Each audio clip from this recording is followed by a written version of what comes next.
안녕하세요. 자, 이 시간에 우리 교육 목회, 지난 시간에 쭉 말씀을 드린 것처럼 교육 목회는 기독교 교육학 안에 들어있는 내용들입니다. 그리고 오늘은 교육 목회의 2번 교육 목회에 대한 이해 속에 교육 목회의 의미를 시간으로 교육 목회의 의미를 강의하겠습니다. 우선 교육이라는 것은 지식과 또 기술 따위로 가르치는 인격을 길러준다, 이렇게 사전에 나와 있어요. 국어사전에 그렇게 나와 있어요. 자, 그래서 교육 목회라는 무엇인가? 우리 성경에 보면은 목회서신이라고 있어요. 목회서신이라고 있는데 그 목회서신이 뭐냐면은 디모데전서와 디모데 후서가 목회서신이라고 그래요. 그래서 디모데 전서와 디모데 후서에 대한 것을 잘 이렇게 습득을, 또 주석이나 거기에 관련된 책들을 찾아보시면은 사실 목회하는데 많은 도움이 됩니다. 성경에 뒷받침되어 있고 그러니까. 근데 그 목회서신 디모데 전서와 디모데 후서에 보면은 그 내용이 디모데 전서에는 이단과 투쟁 또는 기도, 그 다음에 남녀 간의 태도, 또 집사의 사명, 이런 내용들이 들어있어요. 후서에 보면은 하나님의 은혜, 복음을 위한 인내, 전도사의 직분 또는 교훈, 이런 것들이 포함되어 있습니다. 그래서 교육 목회를 공부하면서 필요한 성경에 있는 내용들이 무엇인가 하면은 바로 목회서신인 디모데 전서와 디모데 후서를 참조하시면 됩니다. 이에 대해서 교육 목회가 의미하고 있는 개념적인 요소를 중심으로 오늘 강의를 살펴보고자 합니다. 교육 목회는 정통적인 교회 교육의 틀을 벗어나야 된다. 교회의 교회 활동의 범위를 시대에 따라서 변천되어 왔다. 그만큼 교회에서 교육을 통해서 많은 것을 변화와 있죠. 지금 21세기 와서 우리 교회가 교육적인 면에서 많이 세상적인 문화에 뒤처져 있다 합니다. 그래서 연구를 많이 해야 돼요. 거기에 대한 프로그램을 많이 연구해서 학생들, 청소년들한테 많은 것을 제시해야 됩니다. 그러나 이 세상적인 문화가 발전해서 우리 교회의 교육적인 면이 뒤따라가지 못해요. 얘들이 교회에 와가지고 장로님 아들이나 집사님 아들 오면은 예배 안 드리면 야단 맞으니까 와갖고 꾸벅꾸벅 졸다가 끝나자마자 집에 가서 뭐를 하는지 아십니까? 게임이에요, 게임. 이게 문제라니까요. 옛날에 우리 교회 다닐 때만, 지난 강의에서도 그렇게 이야기했죠. 우리 옛날 교회 다닐 때도 그렇지 않았어요.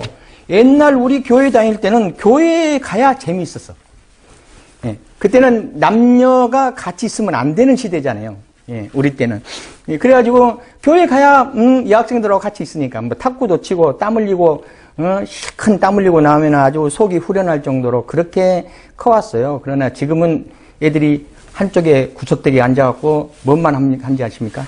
핸드폰만 보고 애들이 고립되고 있어요. 애들을 교육을 시켜보면은 무슨 이야기를 하냐면은 목사님이 그래서 야, 이것은 이렇다 그러면 애들이 뭐라 하는지 아세요? 에이, 그래.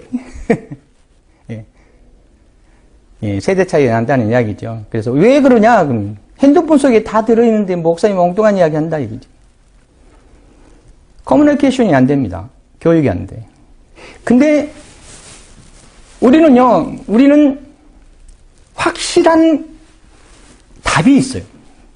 우리는 무슨 확실한 답이 있냐면은 우리는 성경 속에 있는 하나님의 놀라운 사건들을 우리는 가지고 있어요. 세상의 모든 문제는 지난 시간에 이야기한 것처럼 세상 모든 문제는 답이 있다. 답이 있는 것입니다. 성령님께서 역사하시고 하나님의 역사하시는데 세상 문화, 세상의 사탄마귀가 이길 수가 있어요? 못 이깁니다. 그런 마인드로 나아가야죠. 자신감을 가지고 나아가야죠. 그래야만이 가능합니다.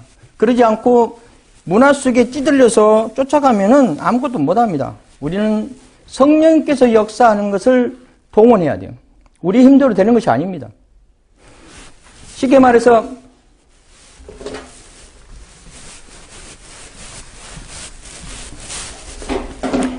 A와 B는 같다.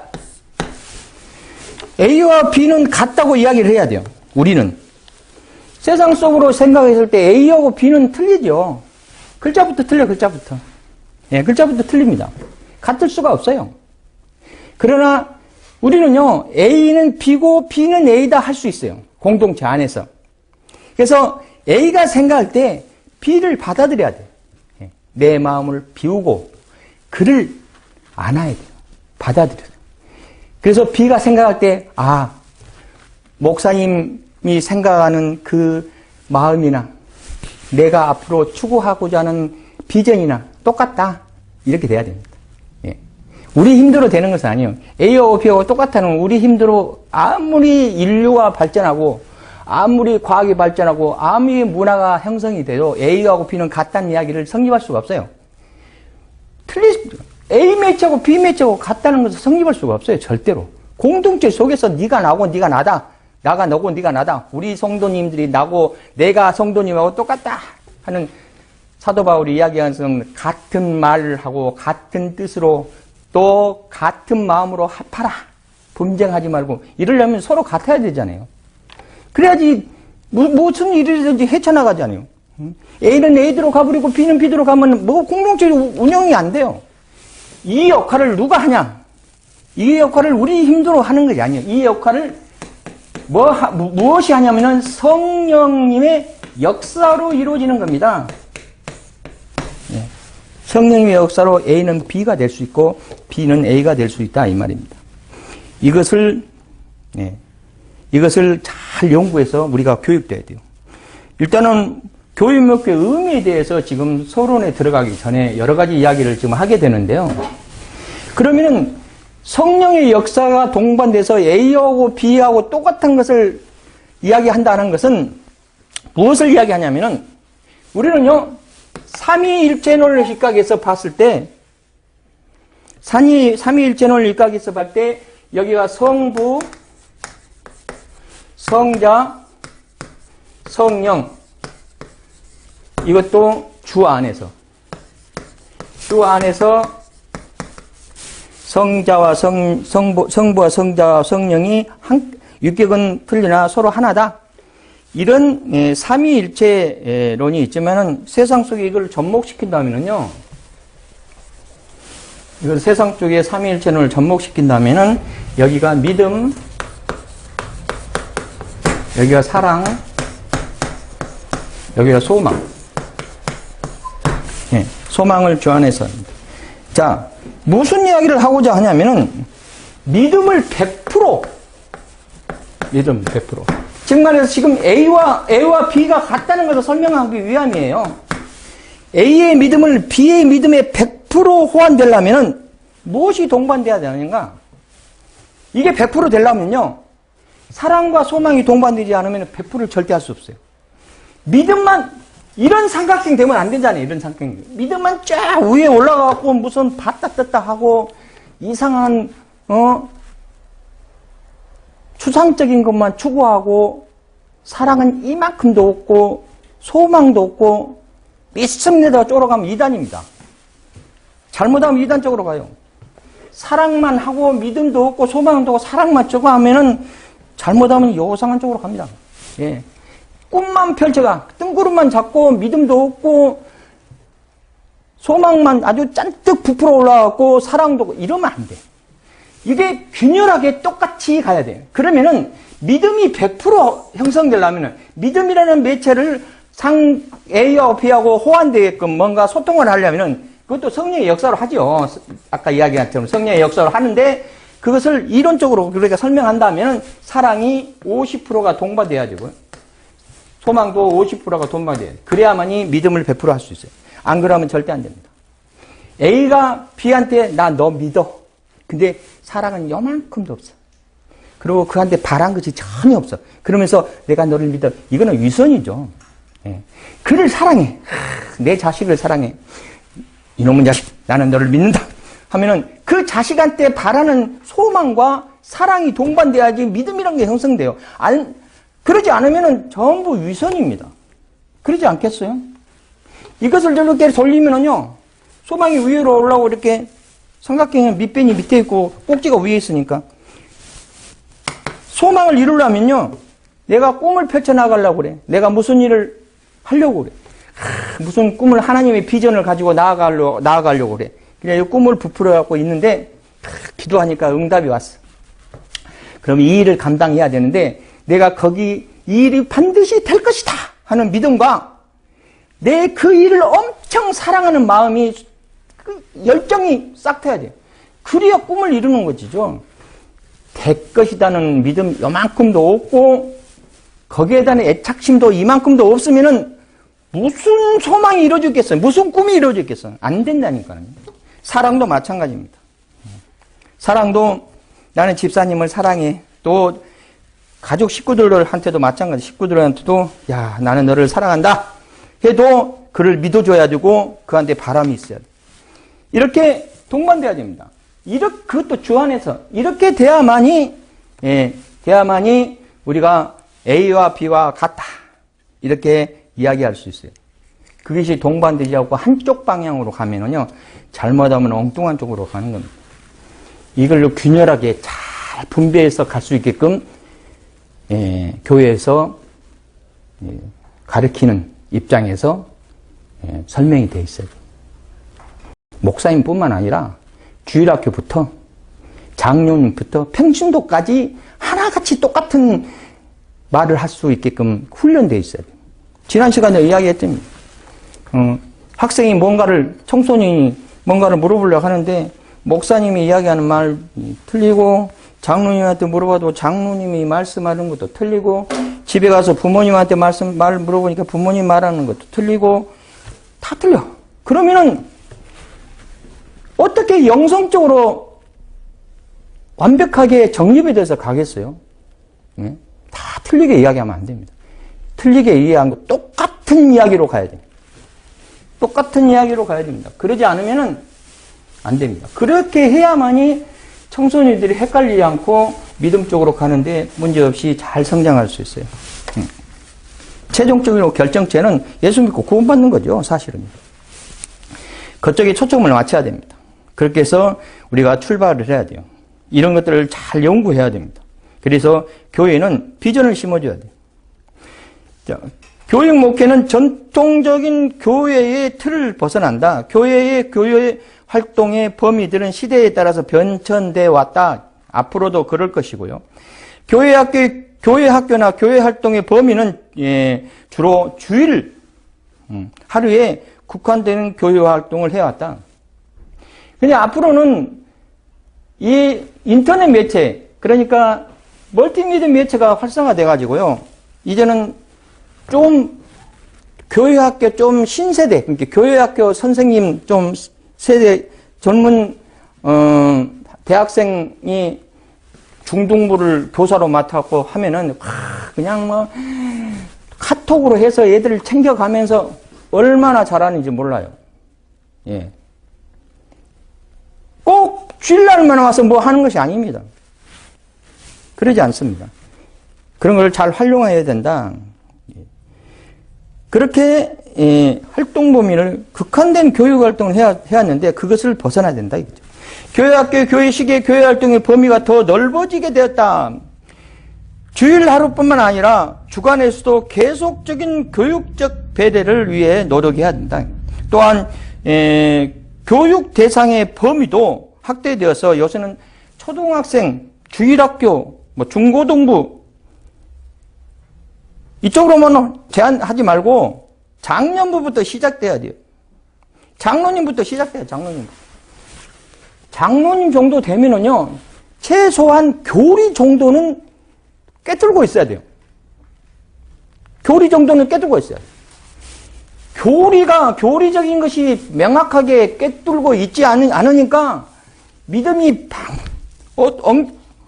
아주 없어가지고, 확신이 없어가지고, 장로님 된 정도 되면은 이단 속으로 빠져들지 않죠. 그 정도 되면은 벌써 장로 고시란 것이 있어요. 장로 고시를 쳐야 돼. 그래, 장로, 교회 안에서만 이렇게 교시 하지만은 장로 시험 쳐야 됩니다. 그리고, 장로를 채택받게끔 투표해야 되고, 투표해서 과반수 이상, 나와야 되고요. 조건이 까다로워요. 장로 되는 것도요. 예. 큰 교회는, 순복음교회는 금전적인 뒷받침도 필요하다, 이렇게 그러는데, 그런 것까지는 갈 필요 없고요. 장로님 정도 하면은, 최소한 교리 정도는 파헤치고 있어요. 쉽게 말해서, 조직 신학 정도는 하셔야 된다, 이 말입니다. 교육돼야 된다, 이거예요. 예. 그래, 좀, 장로님들 가만히 이렇게 모여 앉혀놓고 교육을 해보면요. 어떻게 보면은 평신도보다 더 못한 경우도 있어요, 사실은. 이건 문제입니다. 장로님부터 벌써 손발이 짝짝짝 맞아야 돼요. 그러려면은 아까처럼 A와 B를 똑같게끔 훈련시켜야 돼요. 그래가지고 내 생각이 장로님 생각하고 똑같고, 장로님이 하고자 하는 생각이 내 생각하고 똑같고, 이렇게 돼서 서로 성령으로 하나 돼서 성령의 역사로 똑같이 가야 돼요. 그런데 장로님은 다른 생각하고 있고 목사님은 그냥 안 되니까 그냥 추궁만 하고 이런 식으로 가면은 교회가 제대로 되겠습니까? 안 되죠. 이런 것부터 서로 정립돼야 됩니다. 그래서 성의를 위한 교육적인 활동에 대해서도 어느 정도 우리가 관심을 갖고 나아가야 한다. 그러나 교육 목회 차원에서 볼 때 교육 활동의 대상, 범위 아주 포괄적이고 광범위한 범위로 확대되었다. 너무 크게 비대치를 너무 크게 잡아도 안 돼요. 사실은요. 예. 중직들을 앉혀놓고 칼빈이 어쩌고 웨슬레가 어쩌고 아무 의미 없습니다. 예. 중직들 모아놓고 교육을 할 때 중직들 모아놓고 교육하면은 그들이 다 구역장이고요. 그들이 거기에 무슨 부서에 맡은 다 부장급들이에요. 그런 분들을 먼저 교육돼야 돼요. 그런 분들을 교육할 때 무엇을 가르치냐면 성경 말씀도 가르치는 것은 중요하지만 진짜 중요한 것은 지난 시간에 이야기했지만 지혜를 가르쳐요. 지혜를 가르쳐야 돼요. 지혜를. 이 지혜는요. 지식은 얼마든지 배워서 습득할 수 있어요. 그러나 이 지혜는 하나님을 통하지 않고는 절대 불가능합니다. 특히 성경을 동반되지 않으면 지혜에 도달할 수 없어요. 지식은 공부하면 얼마든지 되죠. 그러나 믿음 생활하면서 지혜 갖고 생활하는 거 아닙니다. 네. 지식 갖고 생활하는 거 아닙니다. 지식은 이거는 지혜는 무슨 지혜 갖고 믿음 생활을 해야 되냐면은 이거는 하나님의 성경에 쓰여 있어요. 하나님의 지혜에 도달해야 돼요. 네. 하나님의 지혜에 도달해야 된다는 이야기입니다. 쉽게 말해서 살아가는 방법을 배워야 된다는 얘기예요. 살아가는 방법, 또 이치. 살아가는 방법과 이치를 가르쳐야 돼요. 그래서 이 통틀어서 어디에 초점을 두고 가야 되냐면은 하나님의 뜻이 무엇인가? 하나님의 뜻대로 나아가야 돼요. 하나님의 뜻대로 나아가야 돼요. 누구와 같이? 예수 그리스도와 같이 함께 하나님의 뜻대로 가야 됩니다. 왜 예수 그리스도와 함께 가야 되냐면은 우리가 하나님의 뜻대로 가고자 할 때 문제가 발생돼요. 문제가. 왜? 아직까지는 세상 권세가 장악하고 있기 때문에 하나님의 뜻대로 가면은 뜻대로 가는 것만큼 사단이 잡아당겨. 그러면은 이 문제를 해결해야 돼. 이 문제를 해결해야만이 하나님의 지혜 속에 도달하고 살아가는 방법으로 이치를 깨닫고 정말 믿음적으로 살아갈 수 있는 것인데 하나님의 지혜에 도달하게끔 나아가려 하니까 하나님의 뜻대로 나아가려니까 세상 속에 있는 모든 불편함이 다 걸리게 되는 거예요.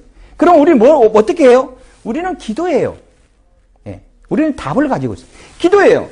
하나님 이 일을 감당케 하여 주시옵소서. 하나님의 지혜에 도달해서 살아가는 방법 중에서 믿음 생활을 굳건하게 해요. 하나님의 영광 속에 거하게 하시고 하나님의 뜻대로 행하여 많은 결실과 열매를 맺게 하여 주시옵소서. 이렇게 기도해요. 그러고 난 다음에 뭐 합니까? 예수 그리스도 이름으로 아멘 하는 것입니다. 예수 그리스도 이름으로 아멘 하지 않으면 아무 의미가 없어요. 성부, 성자, 성령 해도 필요가 없다니까. 예. 이걸 가르쳐야 돼, 이렇게. 학생들한테도 마찬가지예요. 살아가는 방법을 가르쳐. 너가 학생으로서 하나님의 뜻대로 살아가는 방법이 무엇인가를 깨달아라. 예, 그것입니다. 거기서 동반된 것이 성경이고 그게 하나님 지혜. 거기에 출발해. 거기서부터 출발해야 돼. 그래야만이 되는 것입니다. 하나님의 지혜는요. 지난 시간에도 이야기했지만은 목사님이 상담을 하면은 전부 교인들이 전문가들이에요. 뭐 건축업을 하든 뭐 의사든 뭐 상점을 하든 무슨 다 전문가들이에요. 전문가들이 와가지고 건축업을 하는 집사님이 와가지고 목사님 이 일을 어떻게 하면 좋겠습니까? 하면 목사님 뭐 건축업에 대해서 알아요? 몰라요. 그래도 상담이 돼. 왜 된지 아십니까? 살아가는 방법을 가리키는 거예요. 이게 하나님의 뜻입니다. 이렇게 하면은 분명히 집사님이 하는 방향으로 갈 겁니다. 하고 하나님의 지혜를 가리키는 거예요. 의사가 와가지고 목사님 상담하겠습니다. 일을 어떻게, 그러면은 의학에 대해서 알아요? 몰라요, 목사님. 그래도 살아가는 방법을 가르칠 수 있어요. 살아가는 이치를 가르칠 수 있어요. 하나님의 뜻으로 행할 수 있는 방법을 가르칠 수 있는 겁니다. 그것이 영적인 세계입니다. 영성적으로 회복되게끔 목사님이 가르치는 거예요. 이게 일사천일로 장부터 시작하고 평소부터 저기 유치부에 있는 어린이까지 영성적으로 회복되게끔 일사천일로 딱 한 가닥으로 가르쳐야 돼. 다른 거로 가면 이단입니다. 한 가닥으로 딱 최종적인 결정체가 하나님의 뜻대로 가서 예수 믿고 구원받자는 거지. 거기서 다른 모양으로 출발되면 큰일 납니다. 거기에서 필요한 것이 성경이고 거기서 필요한 것이 하나님의 지혜며 거기서 필요한 것이 우리가 살아가는 방법이고 이치고 거기에 필요한 것이 은사가 동반되고 거기에 필요한 것이 여러 가지 교육적인 것이 동반되고 거기에 필요한 것이 기도가 동반되고 예수 그리스도 이름으로 아멘 하면서 나아가는 거죠. 그렇게 돼야 됩니다. 근데 그러지 않아. 이게 문제예요. 그러지 않아. 왜 그러지 않냐면 목사님이 기준치를 너무 높이 잡아가지고 성도들한테 닥달해서 안 됩니다. 기준치를 좀 내쳐놓고 성도님들이 그렇게 목사님처럼 생각하는 그런 분량들이 아니에요. 아이들 같아. 애들 같아. 애들 나죠. 닥달하면서. 아니 강대상 무게 올라와서 하나님의 말씀을 선포해야지 무슨 야단 설교 해버리고 뭐, 응? 공포 설교 해버리고 뭐, 응? 무슨 찍어갖고 이야기하고 그러면 안 되죠. 응? 그러면 안 됩니다. 그것을 뭐라 한지 알아요? 갑질한다고 그래. 갑질. 성도들 앞에서 목사가 갑질하고 있어. 예. 지난 시간에 이야기했는데 항상 복습을 하는 거예요. 복습은. 제 강의는요 복습한 것이 중요합니다. 왜 그러냐면 그렇게 머릿속에 박혀야 돼. 계속 듣고 박혀야 돼. 갑질하는 갑질. 갑은 을과 관계성이 있어서 갑질이죠. 근데 이 갑이 앞에 뭐가 들어있냐면 꼴자도 들어있어. 꼴갑질 하는 겁니다. 그렇게 되면 안 됩니다. 진짜 올바로 하나님 뜻에 합당한 모습으로 교육돼야 돼. 야, 이게 우리가 교육자의 강의 준비를 할 때요. 그 성도들이나 학생들이 물어봐요. 뭐라고 물어봐요? 목사님 또는 교수님 설교하고 강의하고 뭐가 더 어렵습니까? 물어봐. 강의를 하려면은 일단 강의 쪽으로부터 설명하자면은 우리 선배 아주 명강의 하는 선배님이 강의를 진짜 뭐 아주 잘해. 그 선배님한테 어떻게 하면은 선배님처럼 그렇게 강의를 잘할 수 있습니까? 물어보니까 그 선배님이 가르쳐 주는데 어떻게 가르쳐 주냐면은 강의를 할 때 분명히 이런 질문이 나올 것이라는 것을 예상하고 강의 준비를 해라. 그러면 절대 실수가 없다. 그래서 강의를 싹 열심히 막 강의를 하다가 어느 쯤 되면 분명히 질문이 나와라. 그럼 질문이 분명히 나온대. 질문이 딱 나와. 그럼 교수님 질문 받아. 그 질문이 나올 것을 예상하고 질문을 받아. 그래갖고 거기에 나온 질문을 명확하게 확 풀어줘 버리는 거야. 그러니까 와 이러는 거예요. 그렇게 하면은 잘할 수 있어. 아무리 해도 그렇게 안 돼. 야, 그런 경지까지는 아직 못 갔어요. 그래도 열심히 하려고 애를 씁니다. 그런 경지까지 가면 참 좋은데, 야, 아직까지는 그런 경지까지는 안 간 것 같아. 하여튼, 그래도 강의 준비를 할 때, 그래도 그 목사님이 하는 것처럼, 그런 경지까지 가려면 어떻게 준비를 하는 겁니까? 그랬더니, 단어 해석을 잘 해줘야 된다. 교재에 나온 것, 성경 말씀은 해석할 필요가 없다. 왜? 성경 공부는 별도로 하는 거예요. 성경 공부를 가르치는 주경신학에 하는 교수님들 많이 있어요. 그분들이 헬라어, 히브리어 찾아가면서 하는 거, 그런 거 하지 말고, 너는 실전신학이니까 실전세계에 나오는 교재, 예를 들어서 뭐, 교육 목회라든가, 또는 뭐, 이런 광범위한 무슨 뭐, 이런 그 교재 속에 있는 단어를 찾아서, 국어사전에 찾아갖고 국어사전에 이온 단어 명락하고 그 밑에다가 주님이 바라볼 때 이 단어를 어떻게 해석할까 하는 단어하고 비추어서 설명을 해줘라. 그겁니다. 예. 그렇게 해서 단어 해석을 명확하게 잘 해야 하면은 그 강의는 아주 설득력 있다. 왜? 배우는 사람 입장으로 봤을 때는 하나라도 의문점을 남겨놓으면 안 돼요. 강의 속에서. 하나라도 의문점. 강의가 끝났는데, 이거 한번 물어볼 걸. 그렇게 강의를 맺으면 그 의문점이 안 생기게끔 싹 풀어서 파헤쳐서 거기에 관련된 거를 가르치다. 그게 상당히 중요하다. 그러다 보니까 어떻게 되냐면은 항공 갖고 안 되는 거야. 항공 가지고 안 돼. 그래서 이쪽 찾아보고 저쪽 찾아보고 해가지고 거기다가 저 교재처럼 빨갛게 적어놓고 덧붙여서 강의하는 거예요. 이게 빨갛게 적어지지 않고 그냥 머릿속에 담아서 가야 되는데 가면 갈수록 기억력이 떨어져서 이제는 안 적으면 안 되는 것 같아요. 빨갛게 적어놓고 강의해요. 그러니까 어떻게 하면은 시원하게 풀어질까 하고 애를 씁니다. 그러면서 어려워. 근데 설교는 더 어려워요. 설교는 뭐가 어렵냐면은 설교는 강의는 학생들 앞에서 하는 건데 설교는 하나님 앞에서 하는 거야. 그래가지고 하나님이 어떻게 역사할지를 몰라. 지금 성령의 감동으로 내가 어떻게 지금 내 강의 준비를 설교 준비를 짠뜩 해왔는데 이토록 안 할 수도 있고 또 단어 하나 딱 읽었는데 그거 하나 갖고 1시간 정도 설교할 수도 있어. 어떻게 하나님이 역사할지 모르고 하나님 앞에 서기 때문에 더 떨려요. 더 떨리고 이거를 읽자하니 이상한 설교가 되는 것 같고 읽고만 하자니 이 설교도 이상하고 그런다 해서 단어 하나 가지고 뭐 쓸데없이 그냥 구시랑 막 이렇게 하면은 본문에 어긋난 거 하고 어떤 목사님은 성경 말씀 찾아놓고 본문 읽어놓고 엉뚱한 소리하고 1시간 때우는 거 그런 쪽으로 가지 않나 이런 오히려 설교가 더 어렵습니다. 훨씬. 여러분들 앞으로 설교를 배울 거고 설교를 접할 건데 강의보다 설교가 훨씬 더 어렵습니다. 그래서 제 강의는 뭐 이상한 쪽으로 흘렀지만 제 강의는 단어 하나라도 정확하게 이렇게 해석해서 가려고 애를 씁니다. 그런 면에서 좀 진도가 늦어요. 단어 하나만 계속 풀어나가려고 보면 이게 진도가 안 나가요. 그래도 그러려니 하고 하십시오. 나머지 다 뭐 채워드리겠습니다. 자, 계속적으로 읽겠습니다. 자, 그러면 목회의 교육 활동의 영역을 목회 비전을 미치고 있음을 시사해야 될 것이다 라고 봅니다. 그 대상과 범위를 포괄적으로 가야 되고요. 목회 시기의 교육에 교회 여러 가지 수행과 기능 중에 하나가 아니라 교회에게 전반적으로 차원적으로 목회 구현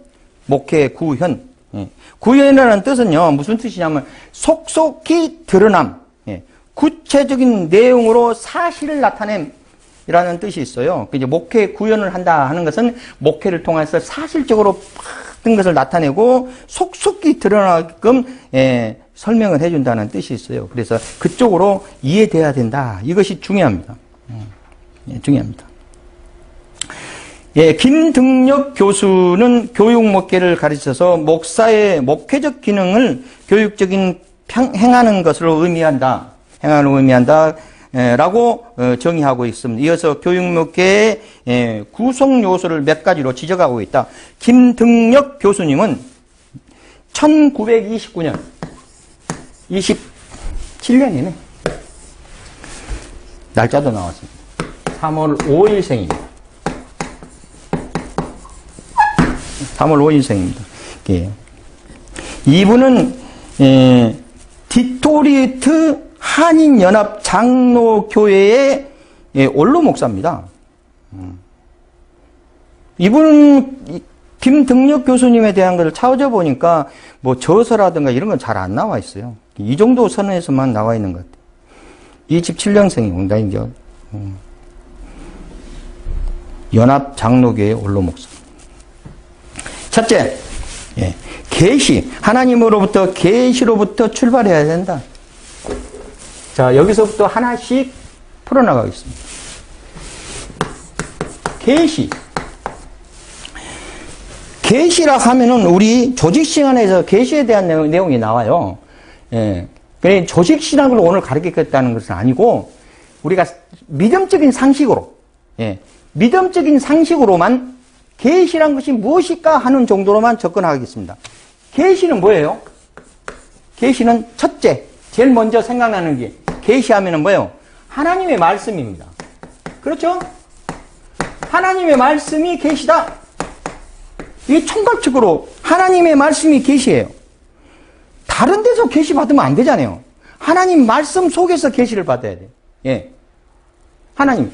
대부분 보면은요, 사역자님들이 어떻게 하냐면은, 이때까지 많은 사역자들을 이렇게 접해보면은요, 어떤 사역자들은 이런 사람들이 있어. 아침에 일어났더니 하나님의 말씀이 나한테 임해서 하나님의 말씀을 들었다고 이야기해. 그러면 내가 물어봅니다. 그 목사님을 치라니까 물어보는 거지. 뭐 다른 사람들이 그렇게 물어보면 나타맞죠. 어떻게 들렸습니까? 하나님 말씀이. 예. 어떻게 들렸습니까? 귀로 직접 들렸습니까? 아니면 마음에서 우러났습니까? 어떻게 들렸습니까? 귀로 직접 들었대요. 그래서 내가 물어봤습니다. 소리 전달은 무슨 파장에 의하여서, 예? 이게 소리입니다. 소리 전달은 이 파장에 의하여서 귀로 전달돼갖고 이 귀가 울려서 내 속에 들어가가지고 소리를 인식하는 거예요. 파장이 없으면 소리 전달이 안 돼요. 진공 상태는 소리 전달이 안 돼. 물속에서 소리 전달되면, 물속에도 물 파장 때문에 소리 전달이 됩니다. 우주에 나가면 소리 전달이 안 돼요. 예, 소리 전달이 안 됩니다. 예, 진공 상태면 소리 전달이 안 돼요. 우리 전파는 돼. 전파는 전달돼요. 전파는 자체 내에 파장이 있으니까. 그러니까 전파는 돼요. 이게 달에서 착륙한 착륙선하고 모선하고 전파로 하고 있는데 우주 안에서 야 하면 야가 안 들려요. 소리 전달은, 전파 전달은 들려서 소리 전달은 반드시 파장이. 만약에 그 사역자가 소리를 직접 귀로 들었다 하면은 옛날 모세처럼 또는 옛날에 사도 바울이 너는 나를 왜 핍박하느냐처럼 또는 노아처럼 방주를 지어라 하는 것처럼 외부에서 직접 나한테 들리는 거예요. 나한테. 그래서 깜짝 놀라는 거예요. 그게 소리 전달입니다. 그런다 하면은 그 목사님이 아침에 내가 하나님의 음성을 이렇게 들었다 하면은 기적이에요. 기적. 이거는 기적입니다. 기적이죠. 기적. 외부에서 나한테 귀 속으로 들어서 내가 하나님의 음성을 들은 기적입니다. 귀 속에서 속삭거리는 것도 있어요. 마귀 사탄이 귀 속에 속삭거리거든요. 그런 것도 있지만은 왜 그러냐면 몸이 허약하면요 소리도 들려요. 이거는 기적입니다. 근데 대부분 90%가 마음에서 우러난 소리를 들어. 90% 마음에서 우러서 하나님 음성을 들었다. 저도 한 번 정도는 들었습니다. 잠깐 설명하고 가겠습니다. 제가요 철도길을 이렇게 걸고 있는데 철길을 이렇게 걸고 있어요. 새벽에 친구랑 같이. 새벽에 찾기를 봤는데, 나를 누가 불러. 내 이름을 불러. 그래서 깜짝 놀랐어요. 이건 나하고 의지에 대한 것이 하나도 없이 그냥 무택적으로 지금 걸어가고 있는데 소리가 들렸다는 거예요. 그러니까 막 기도해서 그래서 응답을 떨어지는 그런 소리가 아니고 그냥 내 이름이 불러. 깜짝, 야, 친구한테, 야, 누가 내 이름을 부르, 니 들리냐? 누가 우리를 부른다? 뭐 아무 소리도 안 들리는데 또 들려. 이상하다. 그래서 멈춰. 야, 멈추자. 혹시 기차 오는 소리가 아닐까? 예? 멈췄어요. 여기서 멈췄어요. 여기서 멈췄어. 야, 혹시 기차 오는 소리 아니야? 기차 오는 소리를 내가 잘못 들었나? 기차 오는 소리 하면 돼요. 캄캄한 새벽이니까. 그래서 여기서 철길에서 이만큼 내려왔어요. 여기는 길인데. 철길 내려서. 위험하니까. 기차 올 줄 모르고 위험하니까 내려서 여기 옆길로 이렇게 걸어가고 있는데 여기가 낭떠러지야, 이렇게. 여기가 철길이고. 하나님께서 나를 낭떠러지에 떨어지지 않게 하기 위해서 부른 것 같았어. 그렇게 해야지. 그렇게 이야기해야지. 뭐 어떻게 이야기하겠어. 내가 어떻게, 분석이 안 되니까. 그래가지고 내가 친구한테, 야, 너 참 대단하다. 그때 한 번 딱 들었어. 또 한 번 더 들은 적도 있어. 우리 새벽 기도 때 막 기도하는데 우리 옆에 사모가 있었어.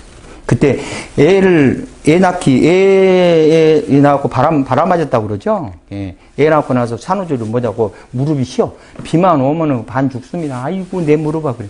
근데 그때 새벽 기도하는데 음성이 듣고, 손을 사모 무릎에다 올려라. 진짜 그것은 내 의지가 내가 내 속에서 사모 무릎에 올려서 내 기도하면 나을 것 같은데 이런 생각이 아니고 그냥 딱 딱 스치는 역사에 무릎을 딱 올리자마자 무릎에 있는 히필줄까지 쫙 떠오르는 거야. 그래가지고 깨끗이 씻어버렸어, 내가. 그 뒤로부터 무릎 쉬단 말을 안 해요. 2번 들은 것 같아. 나는 조금 들은 겁니다. 다른 목사님이나 다른 분들 이야기 들어보면요. 그냥 그런 사례들이, 그런 성령의 역사 사례들이 엄청나게 많아. 이 속으로 우러난 말고, 직접으로 다른 목사님은 뭐라고 하냐. 야, 뒤통수를 진짜 하마로 때리는 것처럼 들려. 니는 가볍게 들리는 거야. 이런 목사님들도 있어. 좌우간 그렇습니다. 지금도 성령님께서 역사하신다는 거죠. 예, 그래서 우리 계시에 대해서 하나님이 말씀이다 라고 봅니다. 그래서 성경에서 보면은 하나님의 말씀이 이제 계시라고 이야기하고요. 특별하게 우리한테 주시는 하나님의 말씀이 계시에 대한 자료를 조금 살펴보면요. 뭐가 있냐면 일반 계시와 그 다음에 특별 계시가 있습니다. 특별 계시가 있는데 일반 계시는요. 성경 말씀만 써놓게 나중에 찾아보십시오. 1장 20절. 요거는 창세기 15장 4절. 성경 말씀은 찾아보시고 성경 말씀을 설명하는 것이 아니고 이거는 일반 계시는요 뭐예요? 자연법을 말하는 거예요. 자연법. 자연적으로. 예. 우리가 보통 사람들이 다 접하는 거. 하나님의 섭리. 예. 하나님의 섭리. 예. 일반적인 자연과 같은 비언어적인 하나님의 섭리. 이거는 하나님의 섭리. 하나님의 섭리와 역사가 일반 계시예요. 역사가. 예. 하나님의 섭리의 역사가 일반 계시예요. 이거를 누구나 다 같이 공유하고 느끼고 은혜로워서 가고 있어요. 그러나 몰라 믿지 않고 좀 세상적으로 너무 빠진 사람은 하나님의 섭리와 역사를 부정하죠. 그러나 그네들도 그걸 다 느끼고 있어요. 안 그러면 지구에 살지 말고 다른 데서 살아야지. 예. 그런데 특별 계시라는 것은 뭐냐면은 이것은 개개인적으로 특별하게 영적으로 개개인적으로 특별하게 계시는. 그래서 성경의 저자들은 다 영적으로 특별하게 하나님께서 임해서 불러서 특별 계시를 통해서 성경 말씀을 쓰게 된 거죠. 그게 특별 계시예요. 이렇게 우리는 신학적으로 이야기하고 있습니다. 근데 이제 우리가 보통 이건 이제 이론적인 거고요. 우리가 보통 보면은요, 내 영이 내 자신을 다스려. 내 영이, 내가 가지고 있는 영이 내 자신을 컨트롤해요. 우리만 그래. 인간만 그래. 짐승들은 안 그래. 내 영이 내 자신을 컨트롤하는데 이 영 속에 마음이 있고요. 생각이 있고 행동이 있어요. 몸이 있어요. 행동. 몸이 있어요. 이렇게 몸이 있어요. 몸이 있는데 이 행동과 몸들이 해서 내 자신이 영이 내 마음을 컨트롤하고 마음이 생각을 컨트롤하고 생각이 행동을 컨트롤해서 많은 결실과 열매를 맺어요. 이 열매를 맺습니다. 열매를 맺는데 결실과 열매를 맺어요. 이게 이렇게 가지고 그 결실을 또 하나님께 영광으로 올리면은 영광으로 가면 하나님께서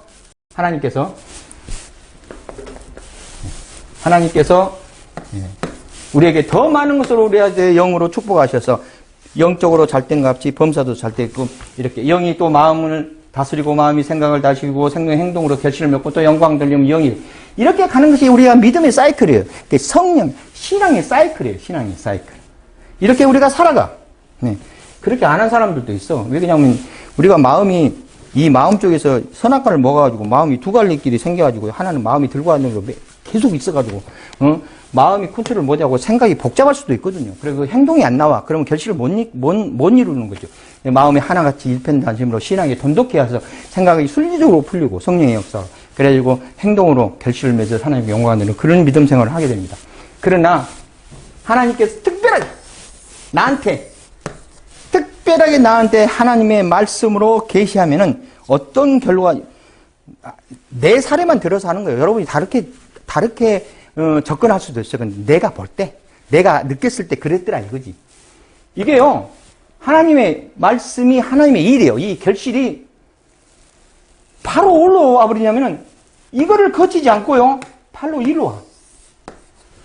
바로 일로 와가지고 마음 먹을 틈이 없어. 생각할 틈이 없어. 생각하면은요, 마귀 사탄의 역사 속에 들어가. 마음 먹을 틈도 없고 생각할 틈도 없이 바로 행동으로 보여야 돼. 그럴 때가 있어요. 그럴 때가. 나는 이렇게 하나님의 역사하시는 부분이 특별 계시다 그렇게 봐요. 아까 이론적으로 이야기하기는 다 그렇지만은 개인적으로 오는 거니까 여러분마다 틀릴 수도 있어요. 근데 그래서 하나님이 나한테 무슨 일을 시킬 때 마음 먹고 생각하고 틈이 없이 그냥 행동으로 바로 표현이 되게끔 그렇게 역사하실 때가 많아. 그래 우리는 믿음을 거울이라고 그래. 그래서 거울이에요. 바로 비추면 바로 반사돼야 돼요. 거울의 속성이 나중에 반사하겠습니다. 이런 거 있습니까? 거울은 무조건 그대로 반사해서 응답돼야 됩니다. 그래서 하나님의 말씀, 계시로 출발한다. 그 다음에 교회의 형편으로 입가한다. 구체적인 방법으로 지향한다. 넷째, 교회 목회의 용어, 즉 교육 목회는 서로 상용되는 용어, 언어로서 말로 된 언어와 또 관계적인 행동적으로, 지식적인 언어와 행동적인 언어로 두 가지 언어를 통해서 범용하여야 한다. 다섯째는 교회에서 교회를 중심, 모이는 교회 또는 흩어지는 교회에 대해서도 관심을 가져야 된다. 꼭 모이기만 문제가 아니라 흩어짐에서도 관심을 가져야 된다라고 봅니다. 또 사실 과거에서 보면은 이제 교육 목회가 아주 표준적인 분류로 사람들로 이루어진 주일 학교의 말로 단순히 그 윤곽을 그렸었고 지금은 과외 시간, 교회 학교, 또 휴가 교회 학교, 주일 저녁 친목회, 가정에서 등 가정 예배 등 오프라인에 더해진다. 그러나 교회는 그 교육의 활동에 있어서 보다 더 큰 연합과 다양성 또 융통성을 요구된다. 활동에서 하나님의 목회 방향에 있는 목회로서 계획을 시작하기 때문에 다양한 형태로 표현돼서 새로운 방법으로 요청돼야 된다 하는 것이죠. 이런 것들이 이제 김등력 교수님이 교회 목회 중에서 단 내용입니다. 다음 페이지로 넘어가면은 이런 견지에서 미국 감리교회 교육국에서 펴낸 교육의 지침서는 일반적이고 포괄적인 요소로 진설하고 있다. 이렇게 봅니다. 이게 지금 8가지 종으로 나와 있는데, 보겠습니다. 첫째, 교육목표는 목회이다. 교육목표는 자연적으로 발달한다. 교육목표는 전인을 위한 것이다. 전인은 그는 지성들의 모두 갖춘 사람들을 위한 것이다 하는 것이죠. 교회 목표는 모든 사실을 위한 것이다. 교육 목표는 평신도의 선교를 위해서 무장하게 한다. 교육 목표는 전체 활동도의 목회이다. 교육 목표는 에큐메니컬, 에큐메니컬 목회이다. 에큐메니컬은 뭐냐면 통합됐다는 이야기예요. 교회가 연합되었다는 이야기죠. 교회 목회는 체계적으로 연구를 강조한다. 교육 목회에 대해서 이러한 분명한 이론들은 교육 목회에 이해하는 데 있어서 중요한 요소가 되어야 하고, 교육 목회의 구현항에 있어서 중거가 되어야, 표준이 돼야 된다 이 말입니다. 그리고 교육 목회에 위한 기획 활동에 시사하는 바가 크다. 결론적으로 교육 목회는 첫 가지는 교육과 목회에 대해서 우리는 이해하고 교육에 해 나가에서는 선교나 또는 이런 것들을 뒤에 이상으로 살펴본 바에 의해서 교육 목회가 담고 있는 개념은 광범위하고 포괄적이며 또한 협의의 주일학교나 교회학교의 차원이 아닌 교회 전체의 인적, 물적 지원을 모두 대상으로 하는 목회라는 점에서 목회를 새로운 형태로 보아야 할 것이다. 전체적인 맥락에서 우리가 살펴봤을 때, 이거 자세히 읽어보면 속에 내용들이 다 있으니까, 전체적인 맥락으로 살펴봤을 때, 우리가 목사님이 교육자가 해야 될 목적과 교육자가 해야 될, 그러니까 평신도 해야 될 목적들이 서로 이렇게 분명히 그 내용들이 틀릴 겁니다. 그래서 지난 시간에 이야기한 것처럼 목사님은 복습하는 면에서 이야기하겠습니다. 와 성도.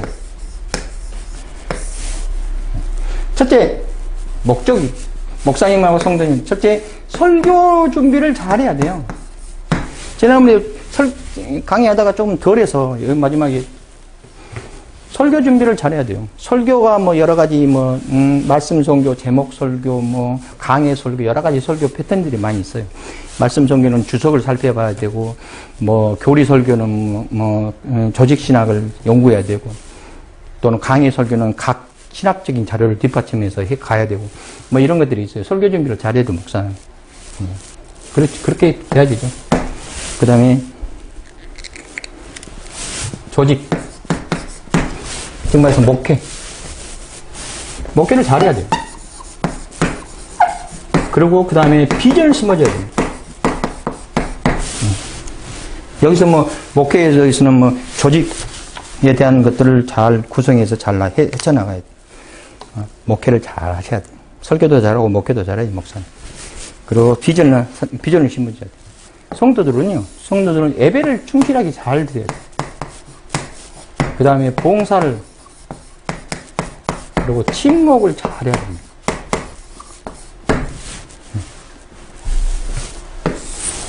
학생들은 교육을 잘 받아야 돼요. 교육을 잘 받고, 학생들 최고는 교육을 잘 받아야 되는 거죠. 그리고 교회에서 하는 프로그램에 참여해야 돼요. 교회 프로그램에 참여해야 돼요. 그 다음에 성경 공부에 잘 참여해야 돼요. 교육이나 성경 공부죠. 성경 공부나 교육이. 그런 것들이 필요합니다. 이런 것들을 잘해야 돼요. 여기서 무엇을 설명하고자 하냐면은 선생님과 학생하고 차이. 앞에 좀 닦겠습니다. 이거 다 닦지. 선생과 학생과 차이. 선생과 학생하고 차이.